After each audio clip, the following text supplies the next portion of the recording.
so that I can give you these exact precise numbers right now. For summer training, my peak volume of training is 100.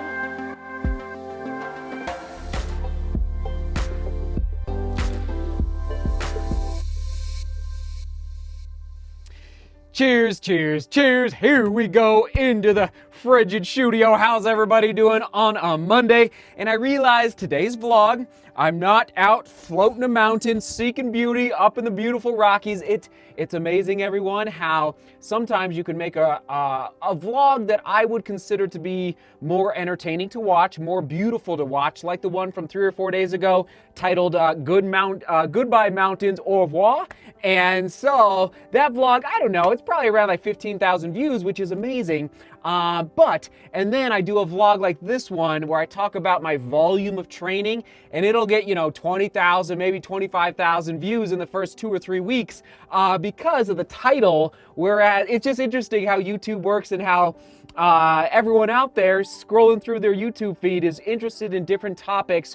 Whereas for me as a viewer, it's just like my personality. I'm always more drawn to the beauty side of YouTube. Anyway, discussion for another day. Here we go. Diving into the topic of running 130 miles in 1 week, back to back. What is happening to the body? Okay, so that's what we're going to focus on here in the studio. But first of all, 2 points. Big one right now. You ready for this? SOS Christmas special. What does that mean? Sharing our shoes. Sharing our shoes, okay? We're doing one. Wednesday, December 23rd, here in the studio. Wednesday, live here on this YouTube channel. I don't know the time yet, all right? Hit the notification bell wherever it's at. I think it's on the homepage of this channel, and you'll get notified when I go live. And so what is sharing our shoes? In case you're new to the channel, people send me running shoes. I store them, some of them here in the studio, but some of them in the storage unit as well. And we go live. And so for people who are struggling right now, maybe they just hit a tough patch, maybe they lost their job, maybe they just graduated from grad school and they are like, $100,000 in debt, maybe they just had a kid and their budget got a little tighter and they're just struggling to make ends meet and they can't afford brand new running shoes. So we give away running shoes here in the studio. So the next one, once again, Wednesday, December 23rd, my gut is telling me I will go live around 1 or 2 or 3 p.m. on my time on Wednesday, okay? So just putting it out there, mark your calendars, spread the word, please, to people you know who don't have great running shoes, okay? That would be, now I can't give away running shoes to everybody. It's basically a drawing is how it works, okay? So there you go, that was point number 1. Point number 2, let me think, there was one other. Oh yeah, point number 2, I remembered, is that I have not forgotten about the running shoe battle for this week. It turned into a crazy weekend, and I was gone. And so anyway, it's not gonna happen obviously today because this is the vlog for today. So the next running shoe battle, I believe it's I haven't forgotten, it's the Endorphin Speed from Saucony versus the Adidas Adios Pro, okay? There you go, so that'll be coming soon. Now, as we dive in here to the actual topic, 130 miles a week, I gotta start, I'm gonna try and be clear. I can't promise though that I'll be concise, but I will be clear. I've learned that I can't be concise here in the studio. I get too excited talking about training with all of you, okay?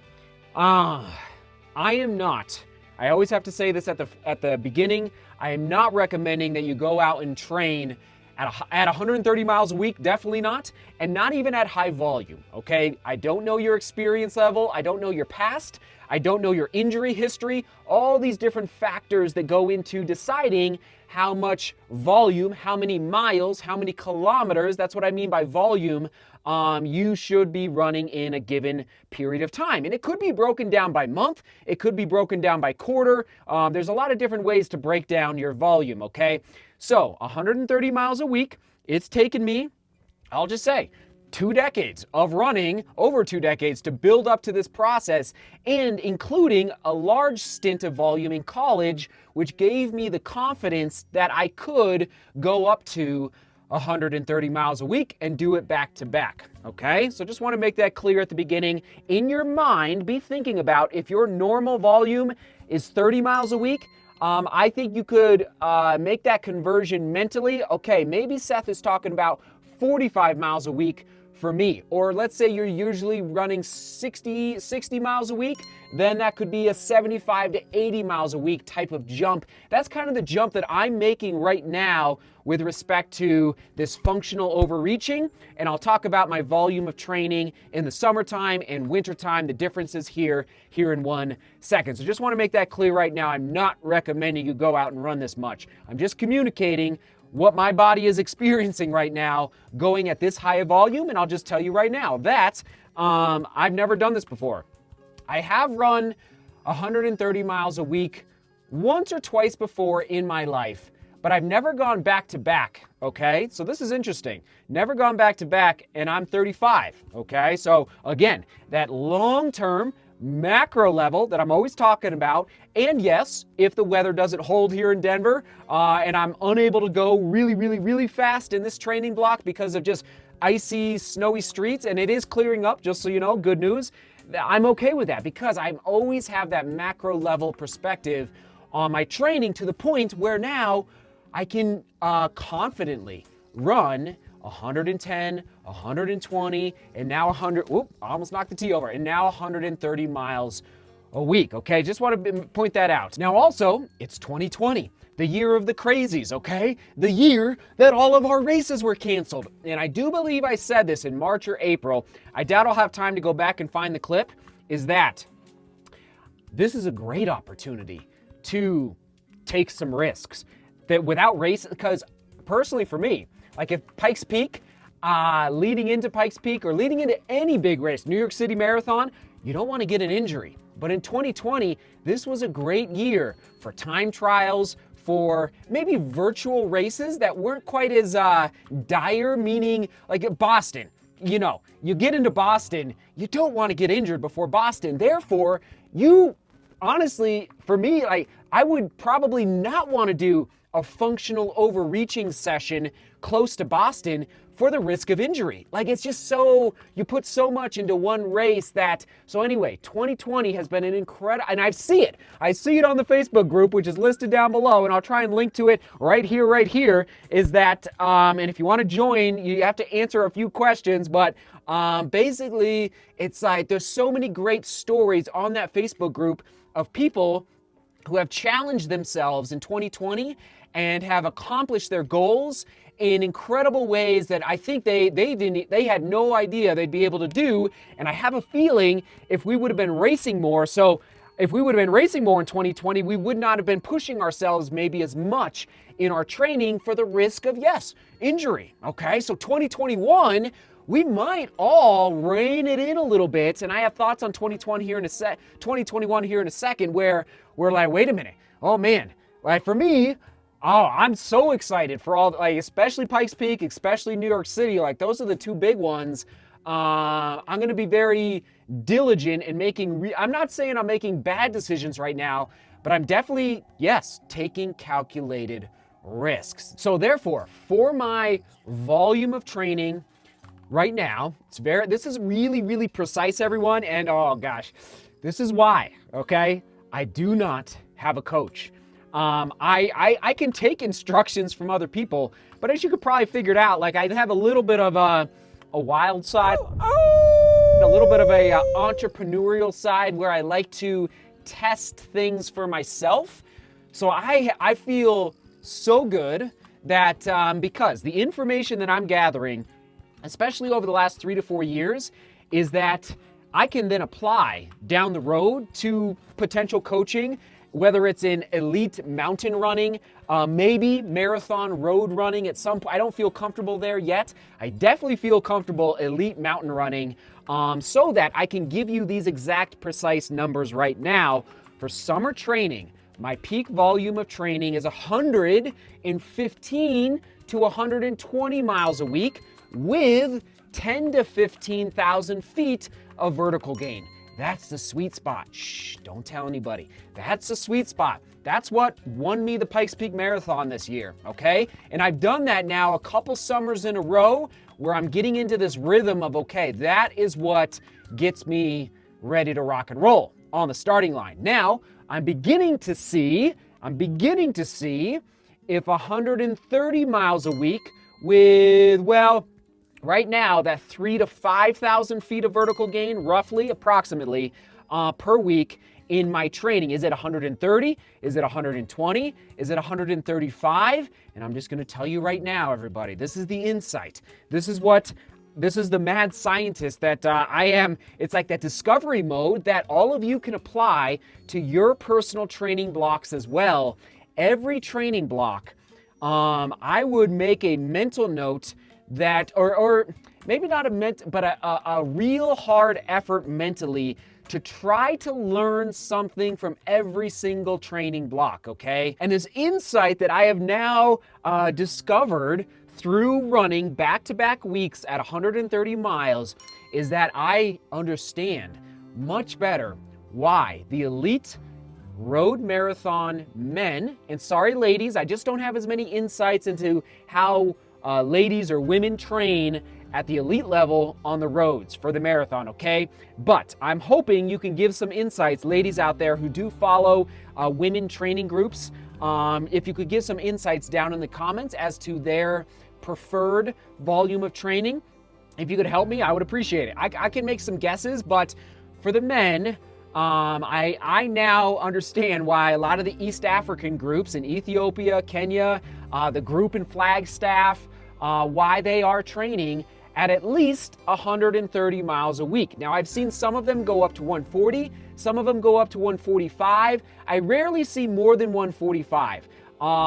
That's high. I've seen one report of like a 150 to 155 just for like 1 week, maybe 2 weeks, and then back down. But the fitness level, and this connects to the title of the vlog, what is happening to the body as a 35-year-old, okay, going back to back for the first time at 130, is that, and this came up in a live stream up in Leadville a couple days ago, in case you haven't seen it, upper right-hand corner, is that, although the internet was not good up there, I do apologize again if you were there live, is that he asked, this guy asked in the live stream, he has a tough time running easy or slower on easy days in his training.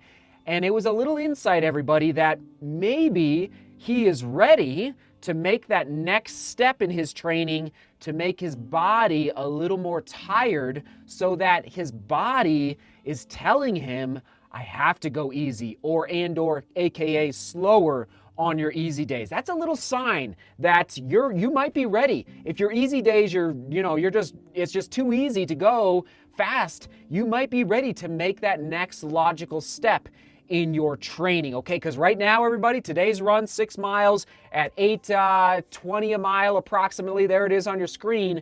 It was I wasn't hurting, but I didn't want to go any faster. Like I was just bopping along, and it felt good because my body is tired after 130 miles a week back to back. And on that note, so my legs are tired. Obviously, if you go increase your volume, of course that's going to happen. And you're like, Seth, what does that even mean? Like just bending my legs right now as I'm standing in the studio, you just always feel like your legs are just a little heavy, okay? That's part of the game. Like you just feel a little heavy. Yeah, there's no other way to describe it as you bend your leg, as I'm doing this right now in the studio. Number 2, you might feel a little foggy up here, especially if you're not sleeping well. Up in Leadville, I didn't sleep well, and so I felt a little foggy as I was coming off the mountain driving back home. So keep that in mind as well, in case you do make a functional overreach in your training. Also, gym work becomes very difficult. I went to the gym, not very difficult, it becomes more difficult, where I had to focus more on the movements I was doing in the gym, the butt kickers, the form drills, the sled work, 100%. Like I really had to, it's interesting. It's like a disconnect. It's not a yeah. You have to make that mental effort to focus on the task at hand. That's a good way to put it.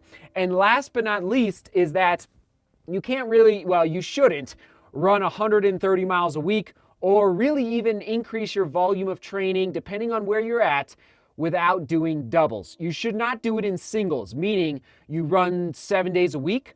You should add doubles, okay? And I've learned so much, everybody. Again, this is another key insight. I've learned so much about doubling in this training block as well, meaning you run in the morning, you run in the afternoon, you run in the morning, and you run in the evening, whatever, your schedule allows. Not every day, but certain days of the week. So, but it's right here. You have to really want it. You have to really yearn. Not yearn isn't the right word. You have to want it. You have to be passionate about it. You have to love it. You have to be excited, or else it just turns into a drudge match, and you don't want that. And that's where the mental side of being really cued in to your personal discernment as a runner as to how much you as an entire whole being can handle, okay? So that's what I'm going through right now, 130 miles a week, back to back. Does that make sense? Ask your questions down below in the comments. I'll try to chime into as many as possible. Question of the day: what was your highest volume of training in a week in 2020? And how did you react to that training? Now keep in mind, I did not say how did your body react to that training. I said how did you react to that training, okay? Because we're a whole being. We're not just physical, okay? It's not just our legs. We're a whole being. So how did you react to your highest volume of training in 2020? Butter the bread, everybody. Float it on. Thanks for being here on a Monday. Woo! I think I will toss it to when we have discussed in the past volume of training, mileage. I've made at least a couple vlogs about it. Right here. Thank you, everybody. Seek beauty, work hard, and love each other. See you tomorrow.